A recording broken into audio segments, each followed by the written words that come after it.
आप सुबह से वर्कशॉप में उपस्थित हैं। आपने 2-3 वीडियो ऑडियो सुने होंगे, जिसमें कोशिश की जाती है कि आपको ये बता दिया जाए सूचना के रूप में कि समस्या भूत प्रेत नहीं, समस्या आपके पूर्वज हैं। भगवान श्री कृष्ण श्रीमद् भागवत गीता में अध्याय 9 श्लोक 25 में साफ साफ कहते हैं, यान्ति देवव्रता देवान् पितृयान्ति पितृव्रता भूतानि यान्ति भूतेज्या यान्ति मद्या जिनोपि माम। अर्थात भगवान श्री कृष्ण कह रहे हैं साफ साफ कि जीवन के 4 स्तर हैं, 4 श्रेणियां हैं। पहली श्रेणी स्वयं ईश्वर की, दूसरी श्रेणी देवी देवताओं की, तीसरी श्रेणी हमारे पितरों और पूर्वजों की, और चौथी श्रेणी अंतिम भूत प्रेतों की।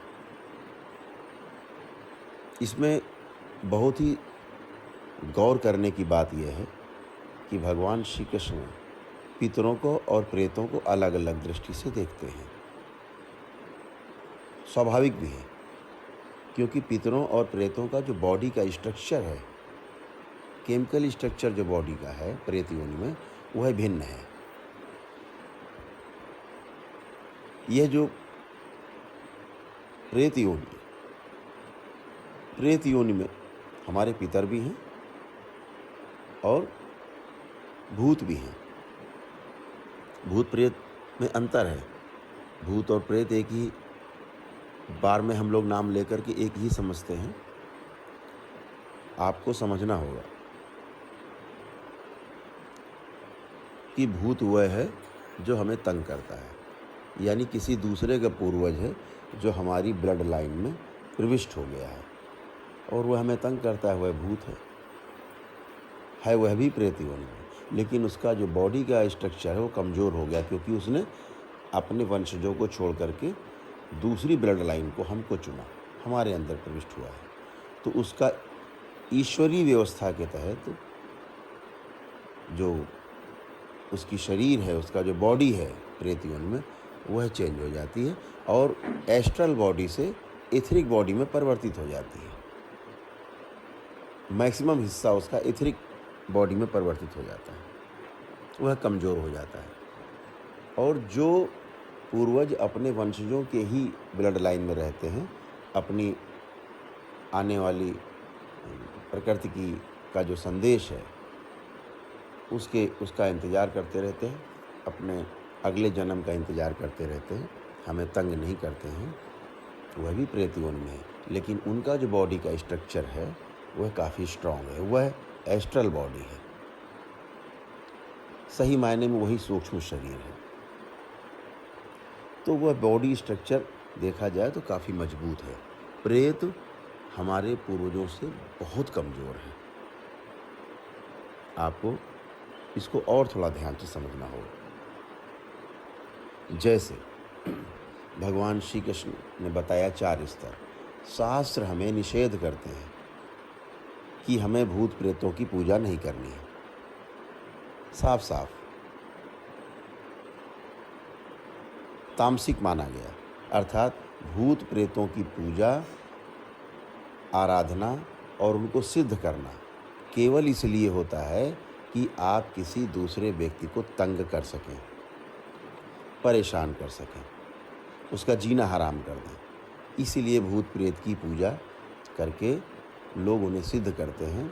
और यह तामसिक लोग लालच में आकर के, जब आप उन्हें रुपए पैसे दे करके लालच देते हैं, तो वह आपके द्वारा बताए गए व्यक्ति को तंग कर सकते हैं। भूत प्रेतों के द्वारा सिर्फ यही एक काम हो सकता है। यह आपके भूत प्रेतों को ना भस्म कर सकते हैं, ना संहार कर सकते हैं, और पितरों का तो आपके बाल भी नहीं उखाड़ सकते ये। इस बात को जरा ध्यान से समझिए। हमारे शरीर में, हमारे डीएनए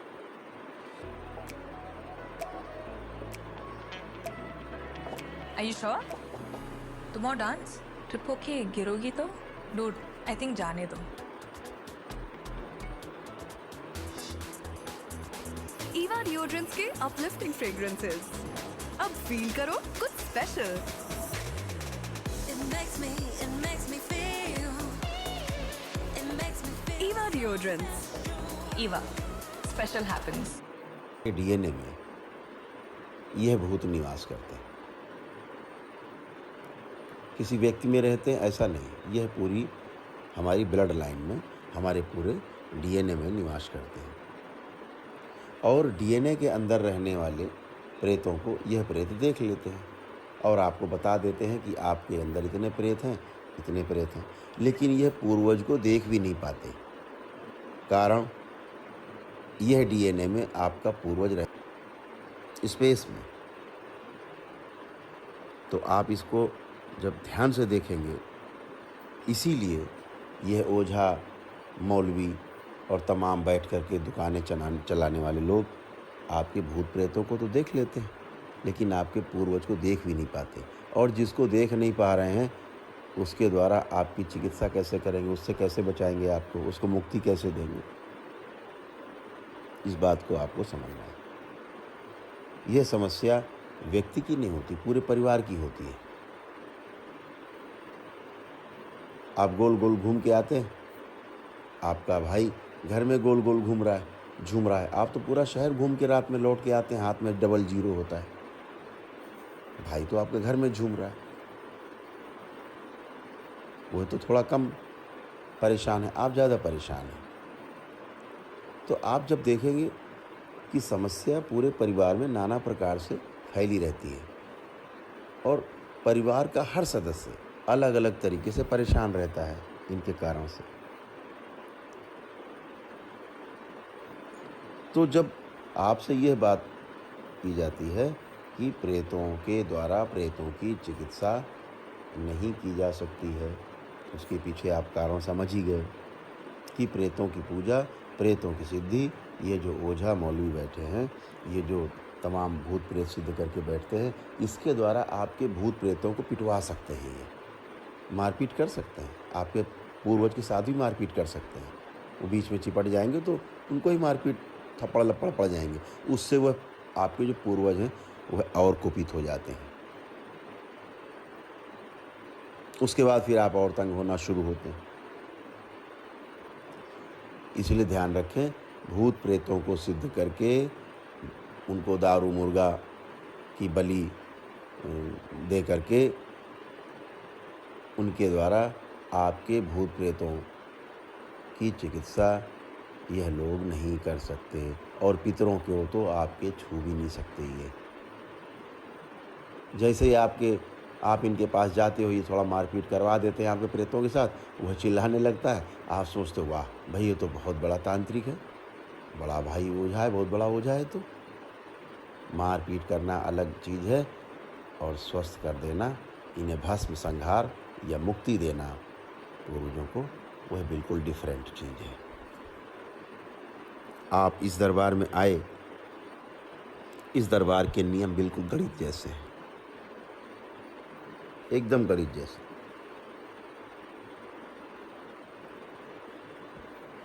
पांच हवन करते हैं, घर से प्रेत बाधा हमेशा के लिए समाप्त हो जाती है। 5 हवन करके आश्रम आते हैं, संकल्प लेते हैं, डीएनए में रहने वाले प्रेतों का भी खात्मा हमेशा के लिए हो जाता है। इस तरह पूरा परिवार आपका प्रेत बाधा से मुक्त हो जाता है। 6ठा हवन करके आते हैं, आपके दुष्ट पूर्वजों का संहार होता है। 7वां हवन करके जब आप अमावस्या में आते हैं तो आपका एक पूर्वज छोड़कर, जिसे आप स्वयं चाहते हैं कि रुक जाए, उस पूर्वज को छोड़ के बाकी सभी पूर्वजों को मुक्ति मिल जाती है।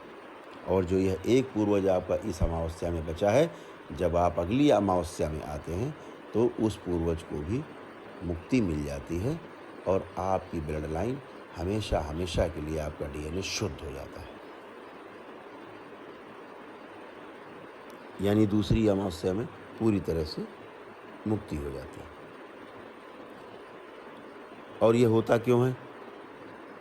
क्योंकि इस दरबार में शिव और शक्ति एक साथ विद्यमान है। ध्यान रखें, जब तक शिव और शक्ति एक साथ विद्यमान नहीं होंगे, आपके पूर्वजों को मुक्ति नहीं मिलेगी।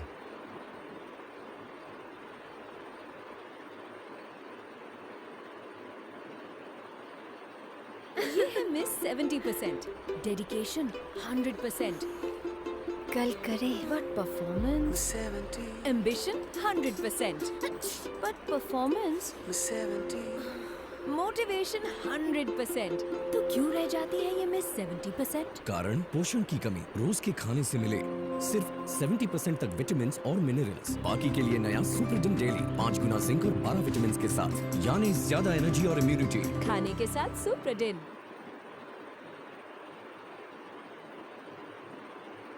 पिछले साल इंडिया में लगभग 2 लाख डेंगू के केसेस सामने आए।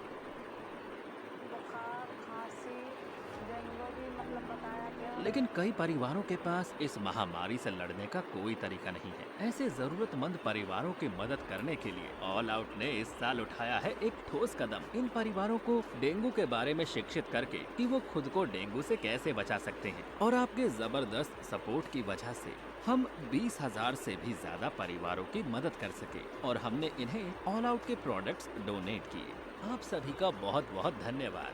मुझे अलार्म दबाते हुए बहुत अच्छा लगा है। मेरे बच्चों की सुरक्षा के लिए मैं रोज बटन दबाऊंगा। डेंगू से अपनी इस जंग को जारी रखने के लिए ऑल आउट का बटन दबाओ, डेंगू मिटाओ।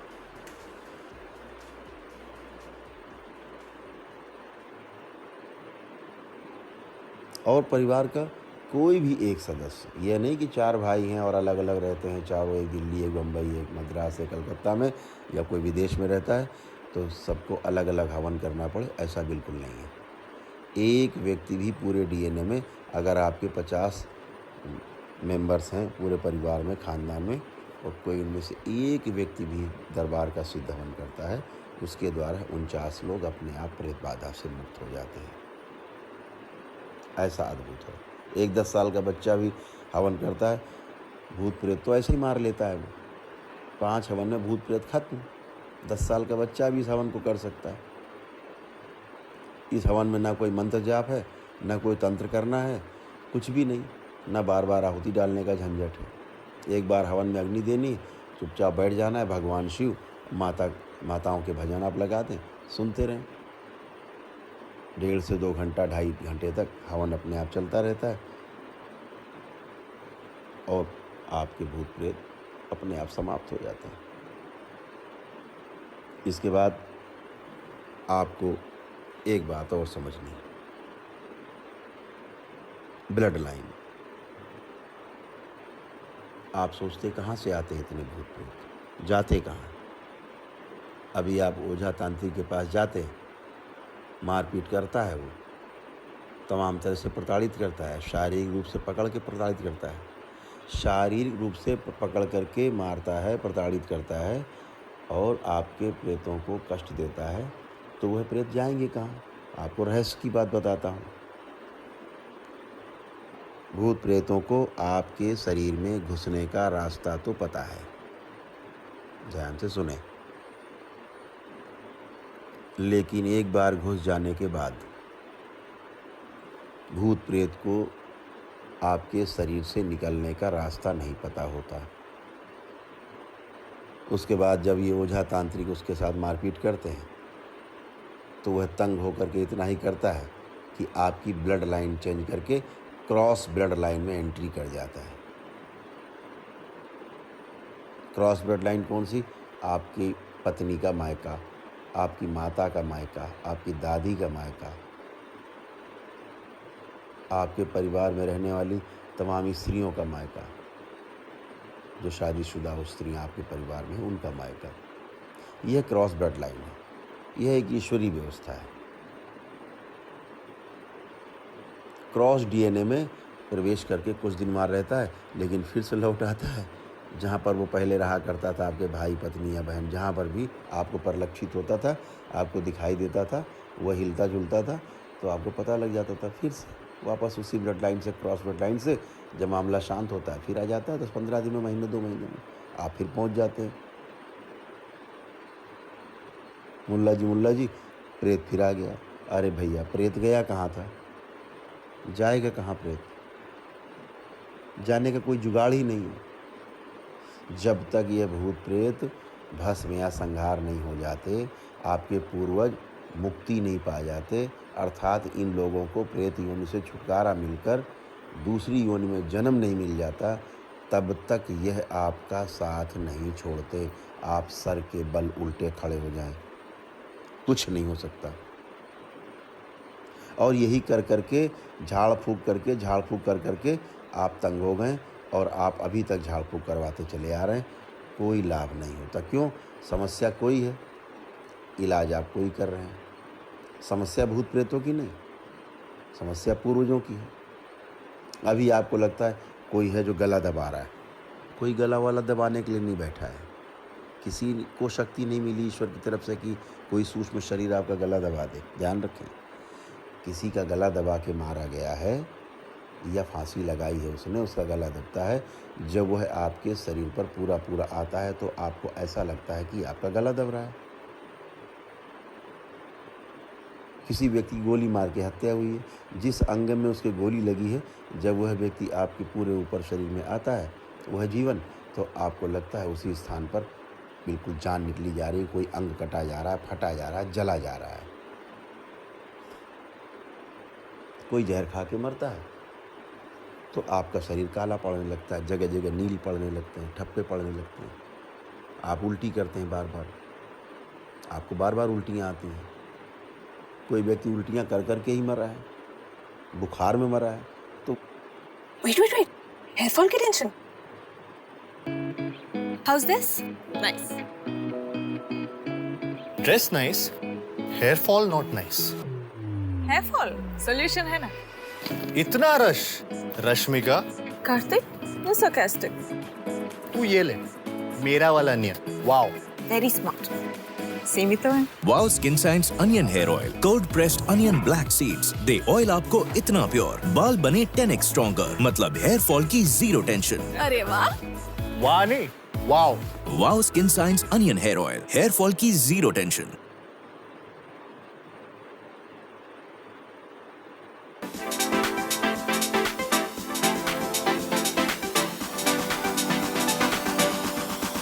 सर सब बढ़िया। बस यार, लाइफ में क्लैरिटी ना होना बहुत बढ़िया चीज भी बढ़िया नहीं लगती। अब तो म्यूजिक में ही देख ले। सर आपके सैमसंग गैलेक्सी बड्स 2 प्रो आ ही रहे हैं, क्लैरिटी भी आ जाएगी। Let's see bro, I'm a tough nut to crack and I have a long checklist. Let's see this. Wow, purple. Color and design, both a check for me.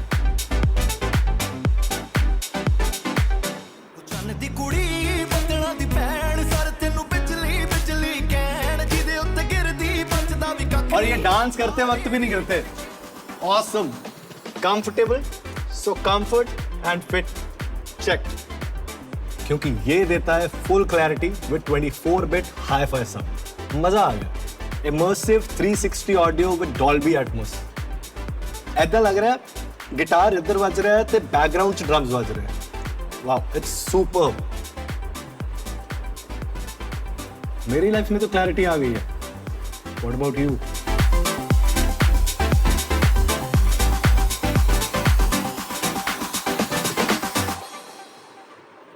यही मरा है, बुखार में मरा है, तो बुखार और उल्टी जैसी चीज़ बन जाएगी। आप कोई दवा इलाज करेंगे कोई फ़ायदा नहीं होगा।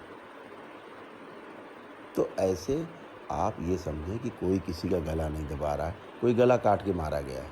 आपको लगेगा मेरा गला कट गया, मेरा गर्दन कट गई, भयानक दर्द रहता है, हमेशा बना रहता है, कुछ नहीं होता, कोई दवा असर नहीं करती। कोई कैंसर से मरा है, जब वह पूर्वज आपके शरीर पर सबसे आगे ज़्यादातर रहेगा उस ब्लड लाइन में, तो धीरे धीरे आपको कैंसर बनना है।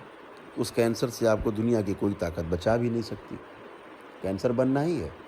आज आपको कैंसर बनना है, कल परिवार में किसी और को बनना है। जब वह शरीर छोड़ेगा तो किसी और पर आएगा तो उसको बनेगा। यह आप समझ सकते हैं कि हमारे पूर्वज की जो समस्या है वह हमारे शरीर पर दिखाई दे रही है। इतनी सी बात है। 90% पूर्वज हमें तंग नहीं करते। उनकी जो समस्या है वह समस्या हमारे शरीर पर दिखाई देने लगती है और भ्रम और मोह के कारण वह हमारे शरीर पर आगे बने रहते हैं, ऊपर बने रहते हैं, जिसके कारण उनके शरीर का जो रोग था उनके जन्म में, उनके जीवन काल में, वह हमारा शरीर उसको धीरे धीरे स्वीकार कर लेता है। और हम उसका इलाज करते रहते हैं, लेकिन कोई फ़ायदा भी नहीं होता। आप ये भी समझ सकते हैं अच्छी तरह से कि 5, 6 और 7 हवन, 7वां हवन करके, जैसे मैंने बताया कि आप जब अमावस्या में आते हैं 7वां हवन करके, तो आपका एक पूर्वज छोड़ के बाकी सबको मुक्ति प्रदान कर दी जाती है। वह पूर्वज एक आपके साथ रखा जाता है ताकि आपकी जो एनर्जी इम्बैलेंस हो गई है बॉडी में, वह पूर्वज आपको धीरे धीरे चलना सिखाए बॉडी के अंदर। आपको जो आपके प्रेतों ने और आपके तमाम पूर्वजों ने, दुष्ट पूर्वजों ने आपको बांध के रखा था पैर के अंगूठे में, आप धीरे धीरे चलना सीख जाएं और आपका जो जीवन है वह पूरे शरीर में फैलना सीख जाए और ब्रेन तक उसकी पकड़ बन जाए। इसके पश्चात 1 महीने बाद जब अगली अमावस्या आती है, उस पूर्वज को भी मुक्ति दे दी जाती है और जितनी ब्लड लाइन आपकी ब्लड लाइन में जुड़ी रहती हैं, वह सभी ब्लड लाइन्स को सूक्ष्म रूप से तोड़ दिया जाता है, काट दिया जाता है। उस डीएनए को जो आप में जुड़ा हुआ है उसको तोड़ दिया जाता है और आपकी ब्लड लाइन को हमेशा हमेशा के लिए दूसरे लोक में, भगवान शिव के लोक में जोड़ दिया जाता है। इसके पश्चात कोई भूत प्रेत, कोई भी बाहरी कोई शक्ति आपके शरीर में प्रवेश नहीं करती। यह करौली सरकार के दरबार का आपको आश्वासन है। इसीलिए मैंने तमाम तांत्रिकों, ओझाओं के लिए, जो देश में तमाम डमरू बजा रहे हैं, बैठ के यूट्यूब पर भाषण दे रहे हैं, उनके लिए मैंने कमाई का एक नया रास्ता खोल दिया है। करौली सरकार के दरबार का सर्टिफिकेट पाया हुआ व्यक्ति, जिसके शरीर से प्रेत बाधा के समाप्त होने के साथ साथ उसके सभी पूर्वज मुक्ति पा गए हैं और उसके मस्तक पर करौली सरकार के दरबार का सूक्ष्म चिन्ह अंकित हो गया है, मैं उन सब के लिए मैंने एक कमाई का जरिया खोला है कि अगर एक भी कोई प्रेत करौली सरकार के दरबार के भक्त के शरीर में, उसके बच्चे से लेकर के बुजुर्ग तक के लोगों में, परिवार के खानदान में किसी में एक में घुस के दिखाए, तो मैंने 10 करोड़ रुपए का वाइट मनी का इनाम रखा हुआ है, उसे मिलेगा। हैसियत नहीं है।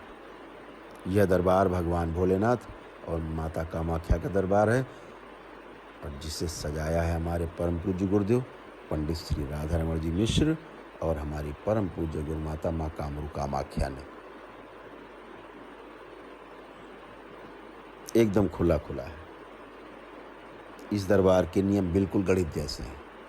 5 हवन करने का मतलब प्रेत बाधा हमेशा हमेशा के लिए समाप्त है, ये ध्यान रखें। और केवल हवन करने से ही आप ठीक नहीं होते, मैंने जैसे पहले भी कहा, नमन करने से भी ठीक होते हैं। Wondering why your dark spots and uneven skin tone won't go away? Are you treating your day skin and night skin the same? Think again. Bioluma's Advanced Day Cream and Night Cream give your skin the advanced solution of kojic acid and turmeric extracts that brighten, nourish and protect your day skin. While Kakadu Plum and Hyaluronic Acid brighten, rejuvenate and repair your night skin. Balancing the day-night skin cycle, they reduce dark spots and even skin tone, giving you brighter, healthier and youthful skin. Bioluma's Advanced Day and Night Cream, so you always find your moment to glow. The journey of success has many moments. Some reflect your taste, and some your class. But there is only one that shows you are a class apart. LG OLED, celebration of your success. LG OLED, the one and only. नमन करने से भी ठीक होते हैं आप नमन करें, आप शनिवार अर्जी हाजिरी लगाते रहें, आप वैसे भी ठीक होते हैं। हवन तो दरबार की एक विधि है, इसलिए आपको बताई जाती है। एकदम गणित जैसी विधि है कि आपने 5 हवन किए और आपकी प्रेत बाधा समाप्त। ये नहीं कि 6ठा हवन भी आप कर रहे हैं फिर आप कहें गुरुजी प्रेत अभी भी है, ऐसा हो नहीं सकता, होता नहीं। दरबार के नियम एकदम गणित के जैसे। 5 महीने में आप 5 हवन कर लेते हैं तो 5वां हवन करते ही आपकी प्रेत बाधा सदा सदा के लिए समाप्त हो जाती है। और चाहे आप 5 दिन में 5 हवन कर लें। बहुत लोग यहाँ आश्रम में कई रहे हैं, आप देखते हैं पूरी भीड़। यहाँ मुस्लिम महिलाएं भी हवन कर रही हैं, आपने देखा है। तो आप जब हवन करते हैं तो हवन से सिर्फ इतना ही है कि आप एक निश्चित समय अवधि में, जैसे 5 दिन में आपने 5 हवन किए तो 5 दिन में ही आपकी प्रेत बाधा समाप्त हो जाती है। और असली बाधा खुलती है पूर्वजों की, छठा हवन करते ही आपकी बाधाएं खुल जाती हैं। बहुत सावधानियां भी रखनी चाहिए। पहली बात कि अगर आप हवन की विधि में जाते हैं तो छठा हवन इसमें सबसे अधिक संवेदनशील होता है। 7 हवन में छठा हवन सबसे संवेदनशील है। आप 5 हवन करके आप हफ्ता 10 दिन घर में इंतज़ार करके तब आ सकते हैं दरबार, कभी भी आ सकते हैं, किसी भी दिन आ सकते हैं संकल्प लेने के लिए। लेकिन छठा हवन जब आप करेंगे आपको दरबार में 72 घंटे के अंदर पहुंचना है। इस बात का ध्यान रखें। आपके पूर्वज खुल जाते हैं, आपको नुकसान पहुंचा सकते हैं। जो दुष्ट पूर्वज होते हैं वह आपको कोई नुकसान पहुंचा सकते हैं। इसलिए आपको दरबार में छठा हवन करके 3 दिन के अंदर पहुंचना होता है। यदि आप दूर रहते हैं, आपकी यात्रा 2 दिन की 3 दिन की, देश के किसी कोने में रहते हैं, विदेश में रहते हैं, तो कृपा करके छठा हवन घर पर ना करें। आप आश्रम आ जाएं और आश्रम आकर के ही आप हवन करें। दूसरी, कोई सीरियस मरीज हो उसको लेकर के आश्रम बिल्कुल ना आए, क्योंकि यहाँ पर जो ट्रीटमेंट है वह आपकी पूरी ब्लड लाइन का है। आपका मरीज यहाँ नहीं आएगा तब भी वह स्वस्थ होगा। आपके परिवार में से जिसका खून एक है, कोई भी एक सिद्ध हवन करता है उसके द्वारा सभी लोगों को लाभ होता है और सभी स्वस्थ होते हैं। दूसरा, यहाँ केवल पितृपक्ष का ही इलाज होता है, इसको ध्यान रखें। मातृपक्ष का नहीं होता है। अगर आप पति पत्नी हैं तो पति के जो पितर हैं उन्हीं का यहाँ ट्रीटमेंट होता है। एक ही ब्लड लाइन का ट्रीटमेंट होता है यहाँ पर। जो 7वां जब हवन करके आप आते हैं अमावस्या में, तो आपको कहा जाता है कि भाई जिसको जो अपना पितृ प्यारा हो, शरीर छूट गया हो लेकिन आपको उससे लगाव हो, आप उसको मांग सकते हैं पूजनी बाबा जी से, माता जी से, दरबार से, या भगवान भोलेनाथ माता कामाख्या से प्रार्थना कर सकते हैं कि मेरे इस पूर्वज को छोड़कर बाकी सबको मुक्ति दे दी जाए। आप देखेंगे कि वही पूर्वज आपका बचता है जिसको आप मांगते हैं। लेकिन यहाँ महिलाएं क्या करती हैं, वह अपने मायके का भी कोई एक मांग लेती हैं, अपने माता पिता या दादा दादी को मांग लेती हैं कि मेरे को रोक दिया जाए। अगर दोनों लोगों ने रोक लिया है तो दोनों लोगों के पूर्वजों को मुक्ति नहीं मिलती है, ध्यान रखें। इसीलिए मैं 7वां हवन करके आए लोगों को अमावस्या से अगले 1 सप्ताह तक बराबर 7 हवन करके आए हुए लोगों को ही सुबह से रात तक एक एक परिवार से नंबर से टोकन के हिसाब से सबसे मिलता रहता हूँ। और मिल करके सभी के पूर्वजों को समझ करके कि एक एक पूर्वज बचा है उनसे बातें करते हुए और उन आपकी ब्लड लाइन को सभी ब्लड लाइनों से काटते हुए, जो क्रॉस ब्लड लाइन है जिनसे कि प्रेत और पूर्वज आपके परिवार में घुस आते हैं, उन सब की ब्लड लाइन को काट के और आपकी ब्लड लाइन को शिवलोक से जोड़ दिया जाता है। उसके बाद एक ही पूर्वज आपका बचता है। रुकना यह पूर्वज भी नहीं चाहता है। आप देख रहे हैं यहाँ बैठे हुए, आप यहाँ बैठे बैठे देख रहे हैं कि जो भी यहाँ पूर्वज एक एक बचा हुआ जिनका यहाँ लोग बैठे हैं, वह पूर्वज इनको बहाने बना के दरबार तक ले आया है, डरा धमका के भी ले आए हैं कुछ लोग, इसलिए कि मुझे मुक्ति चाहिए। रुकना कोई पूर्वज नहीं चाहता, यह भी मुक्ति मांग रहे हैं आपके सामने बैठ के। मुक्ति दो, सबको मुक्ति चाहिए। अकेला बचा पूर्वज क्या करेगा रुक के? अभी आप इतनी भीड़ बैठी है यहाँ पर, आप अभी सब लोग चले जाएं, आपको एक छोड़ दिया जाए, कहा जाए कि आपको रहना है यहाँ 1 महीना, तो आप भड़बड़ा जाएंगे, कहेंगे नहीं नहीं हमें भी जाना है। ऐसे ही ये भी पूर्वज चिल्ला रहे हैं कि हमें भी जाना है, मुक्ति दो, हमें क्यों रोक रखा है?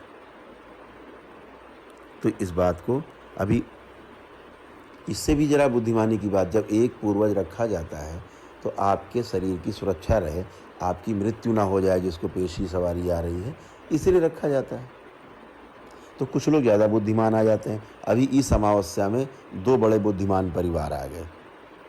जब अमावस्या में कार्यक्रम होता है और सभी पूर्वजों को मुक्ति मिल जाती है एक पूर्वज को छोड़ के, तो उन लोगों ने सोचा कि शायद गुरुजी बैठ के सबको मूर्ख बना रहे हैं, ये एक पूर्वज क्यों छोड़ दिया, जैसे सब चले गए वैसे ये भी चला जाता, खाम एक पूर्वज रोक लिया, हम लोग तो मुक्त हो जाते, और बताइए एक पूर्वज छोड़ दिया, 1 महीने बाद फिर आना पड़ेगा। तो उन्होंने सोचा कि लाओ लगे हाथ इस पूर्वज को भी मुक्ति दिलाए देते हैं। तो उन्होंने क्या किया, दूसरा कार्यक्रम जब होता है जिसमें दूसरी अमावस्या कर रहे हुए लोग शामिल होते हैं, जिनका एक पूर्वज बचा होता है और दूसरी अमावस्या में आते हैं उस अंतिम पूर्वज को मुक्ति दिलाने के लिए, तो उन्होंने ला करके उस कार्यक्रम में उसको भी साथ में शामिल करा दिया और संकल्प में शामिल हो गए।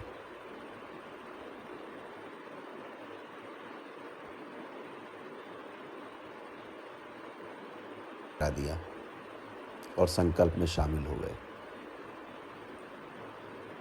यहाँ तो मुक्ति का द्वार खुलता है, पूर्वज कोई रुकना चाहता नहीं है, वह बचा हुआ पूर्वज भी क्यों रुकेगा, उसको तो मौका मिला, वो निकल लिए, वह भी चले गए, मुक्त हो गए। लेकिन जैसा आपको बताया जाता है कि अंतिम पूर्वज भी अगर सभी पूर्वजों के साथ निकाल दिया जाए तो आपके जीवन को भारी खतरा हो सकता है, मृत्यु तक हो सकती है आपकी। वही हुआ, 3-4 घंटे के बाद लगे प्राण पखेरु उड़ने, तड़पने लगे, सांसें उखड़ गईं, मुंह खुल गए, आंखें फटी,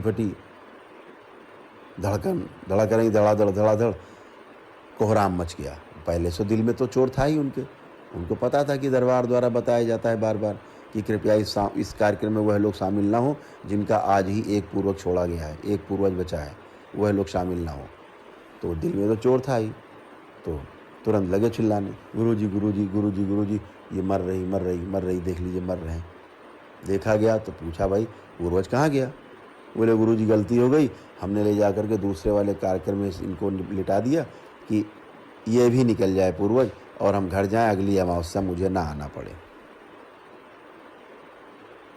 कृपा करके ऐसी बुद्धिमानी मत कीजिएगा। बाद में मुझे तुरंत उनकी ननिहाल से एक पूर्वज ला करके दोनों के शरीर में डालने पड़े।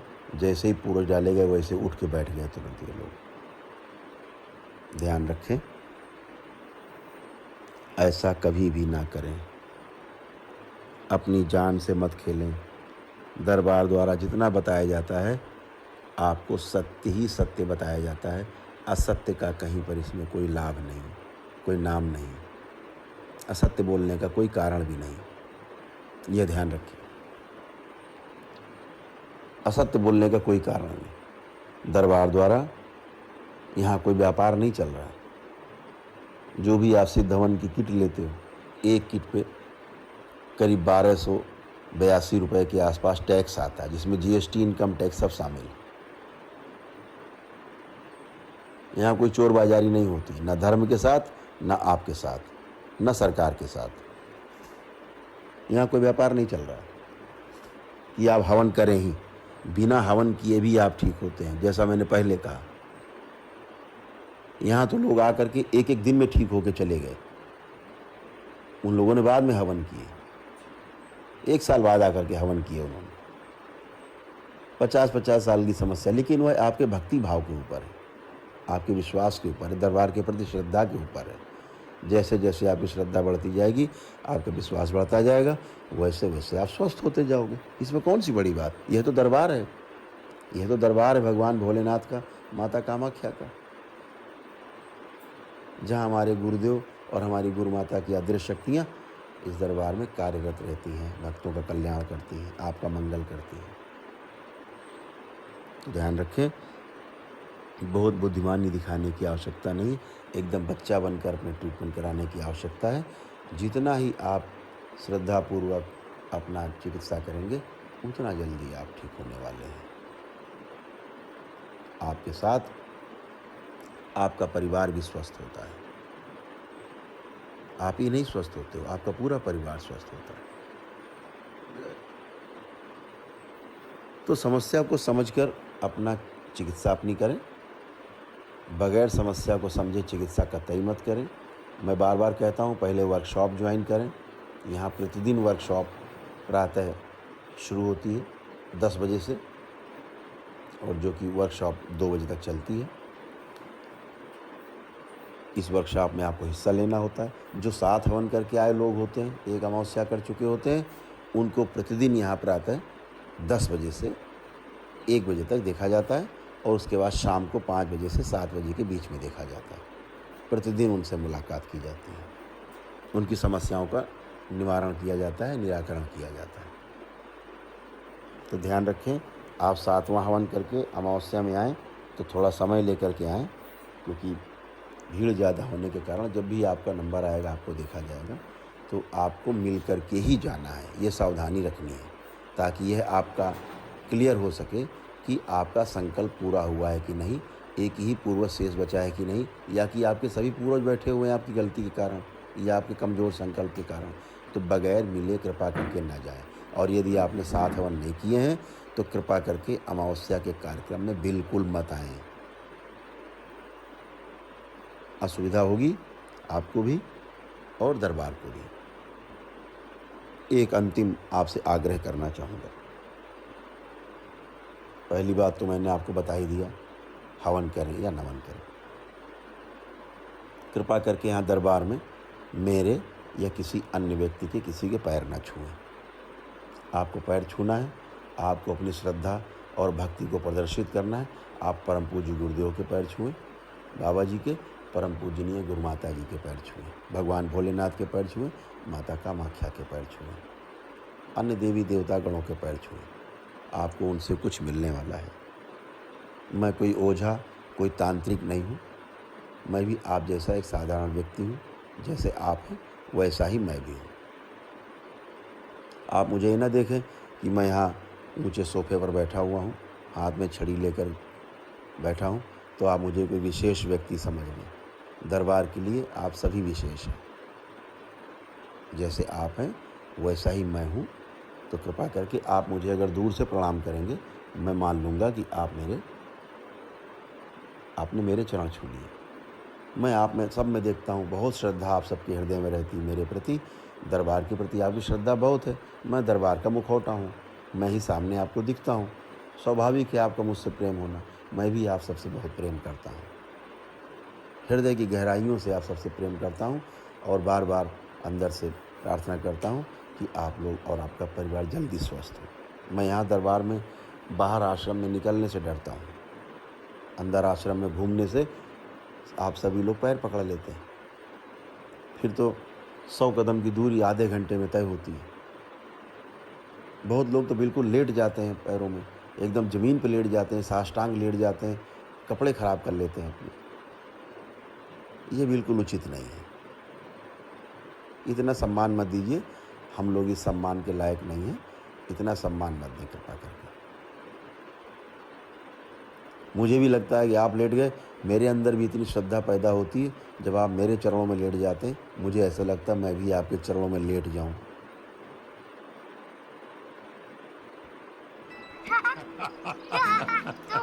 पैकिंग शुरू कर ली? पैकिंग चरणों में लेट जाऊं, लेकिन मैं किस किस के चरणों में लेटूंगा? आप तो एक बार लेट के फारिग हो गए, मैं तो 100 बार मुझे लेटना पड़ेगा, 500 बार लेटना पड़ेगा। तो मैं आपको सभी को श्रद्धा से नमन करता हूँ। आपकी श्रद्धा का मैं सम्मान करता हूँ, लेकिन कृपा करके दरबार में किसी के भी न मेरे कोई पैर नहीं छुए। दूर से प्रणाम करें। जो भी कहना है, जो भी श्रद्धा से आपको नमन करना है, पूजनी बाबा जी और पूजनी माता जी को ही करना है। आप लोग दरबार में आए, बहुत धैर्य से आपने दरबार की कुछ बातें सुनी। अंतिम बात आपसे कहना चाहता हूँ, इसे आप जरा ध्यान से सुनेंगे। जब आप दरबार के ये सिद्ध हवन करते हैं साथ, आप 4 प्रकार के पुण्य को अर्जित करते हैं, 4 प्रकार के पुण्य को आप प्राप्त करते हैं। पहला पुण्य आप करते हैं, जो प्रेत हैं, भटके हुए प्रेत, भूत प्रेत, उनका उद्धार आपके द्वारा होता है। उनको भस्म और संहार होकर के अगला जन्म उनका तय होता है, उनका पुनर्जन्म होता है अगली योनि में। वह प्रकृति की धारा में बहने लगते हैं, उनका उद्धार आपके द्वारा हो जाता है। प्रेत योनि उनकी छूट जाती है। ये पहला उपकार, पहला पुण्य आप अर्जित करते हैं। दूसरा पुण्य आप करते हैं अपने पूर्वजों पर। जो 10-20 साल से नहीं बल्कि सैकड़ों वर्षों से तमाम पूर्वज आपके 50 पूर्वज इन्हीं भूत प्रेतों की बाधा के कारण उनके पीछे फंसे हुए हैं। क्योंकि कभी आपके पूर्वजों ने इन ओझाओं की, मुल्लाओं की, तांत्रिकों की मदद ली है, प्रेतों की मदद ली है, वो प्रेतों के साथ रहने के लिए मजबूर हैं, फंसे हुए हैं। आप जिसकी पूजा करेंगे मृत्यु के बाद आपको उनके साथ रहना ही पड़ता है। यह गलती आपके पूर्वज कर चुके हैं, इसीलिए मुक्ति नहीं होती। तो आप दूसरा उपकार करते हैं अपने पूर्वजों पर, उनका ऋण आप अदा करते हैं, उनका कर्ज आप चुकाते हैं, आप 7 सिद्ध बन करके उनको मुक्ति प्रदान कराते हैं दरबार के द्वारा। इस प्रकार आपको दूसरा पुण्य मिलता है, आपके पूर्वज मुक्त हो जाते हैं, नया जन्म होता है, पलट के आपके घर में ही जन्म लेते हैं। तीसरा पुण्य कर्म आप करते हैं स्वयं अपने लिए। अगर आप दरबार में न जुड़े होते, दरबार में न आए होते, दरबार के नियमों विधियों का पालन नहीं करते, तो आप भी अपने पूर्वजों की तरह ही इन प्रेतों के साथ रहने के लिए मजबूर होते। जैसे अभी आप मजबूर हैं, मृत्यु के बाद भी आपका पुनर्जन्म नहीं होता। जैसे आपके पूर्वज फंसे हुए हैं, ऐसे ही आप भी फंसे रहते। मैं तो यहाँ देखता हूँ, सगा बाबा है, अपनी नातिन के साथ, पौत्री के साथ प्रतिदिन सेक्स करता है। मैं रोज़ पकड़ता हूँ आप लोगों के सामने, आप देखते ही हो, अभी देखा आपने, अभी फिर देखेंगे। पिता है, बेटी के साथ सेक्स कर रहा है। यहाँ तो बहुत पूर्वजों को ये भी नहीं पता कि वह आपके पूर्वज हैं भी, बेहोशी में मरे हैं, कोमा में मरे हैं, वो कोमा में ही रहते हैं। जब दरबार द्वारा उन्हें होश दिया जाता है, उन्हें देखने की दृष्टि प्रदान की जाती है, मृत्यु के समय की उनकी उम्र कम करके उन्हें पीछे लाया जाता है, तब वह देख पाते हैं कि वह कौन है। तो तमाम पूर्वज तो आपको इस तरह से भी तंग करते रहते हैं, उन्हें पता ही नहीं कि आपके पूर्वज हैं। तो आप भी उस संकट से बाहर अपने को निकाल लेते हैं तीसरा पुण्य काम करके। आप भी मृत्यु के बाद इन प्रेतों के बंधन में नहीं फंसते, अपने आप को बचा ले जाते हैं, क्योंकि आपकी ब्लड लाइन पूरी तरह शुद्ध हो चुकी होती है। कोई प्रेत बचता नहीं है, पूर्वज कोई रहता नहीं है। चौथा और अंतिम उपकार आप करते हैं आने वाली पीढ़ी पर, अपने बच्चों पर, जिनकी प्रेत बाधा को आप अपने जीवन काल में ही समाप्त कर देते हैं और उन्हें भविष्य में कोई प्रेत बाधा सता नहीं सकती, ऐसा दरबार का आपको आश्वासन है। क्योंकि यहाँ चिकित्सा जड़ मूल से होती है, ऊपरी चिकित्सा नहीं होती। तो आपके परिवार का जो सदस्य है, अगली पीढ़ी है, वह भी प्रेत बाधा से सदा सदा के लिए मुक्त रहती है। कभी प्रेत बाधा आने नहीं पाती। क्यों? कि प्रेत कभी आपके शरीर में दोबारा घुस नहीं सकता। अगर कोई आएगा तो आपके ख़ानदान में यदि किसी की मृत्यु होगी तो वह पूर्वज ही आपकी ब्लड लाइन में आएगा, रुकेगा। लेकिन वह भी क्यों रुकना चाहेगा अंतिम पूर्वज की तरह? उसे भी लगता मैं तो यहाँ अकेला हूँ, तुरंत जन्म लेता है वो आप ही के परिवार में। हाईवे खुला होता है, ना कोई प्रेत बाधा होती है, ना कोई प्रेतों का बंधन होता है। इसलिए सभी का जन्म पुनः पुनः होने लगता है और आप पूरी तरह बाधाओं से मुक्त रहते हैं। आपका परिवार इस प्रकार तमाम संकटों से दूर होकर के और सुख और समृद्धि पूर्वक जीवन यापन करने लगता है। यह छोटी छोटी बातें आपसे मैंने की, आपका काफ़ी समय लिया, इसके लिए आप सबको बहुत बहुत धन्यवाद। आपने बहुत ध्यान से सुना, इसके लिए भी आप सबको बहुत बहुत धन्यवाद।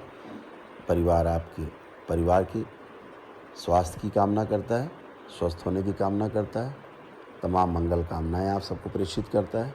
ये आप और आपका परिवार सुखी हो, समृद्ध हो, आपके भूत प्रेतों का नाश हो, आपके दुष्ट पूर्वजों से आपको छुटकारा मिले, आपके अच्छे पूर्वजों पितरों को मुक्ति मिले, परिवार में आपके सुख समृद्धि आए, यही दरबार की कामना है।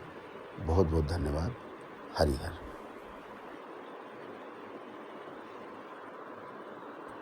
विमला 3 मिनट लेट, 300 रुपए कट, बोनस भी कट।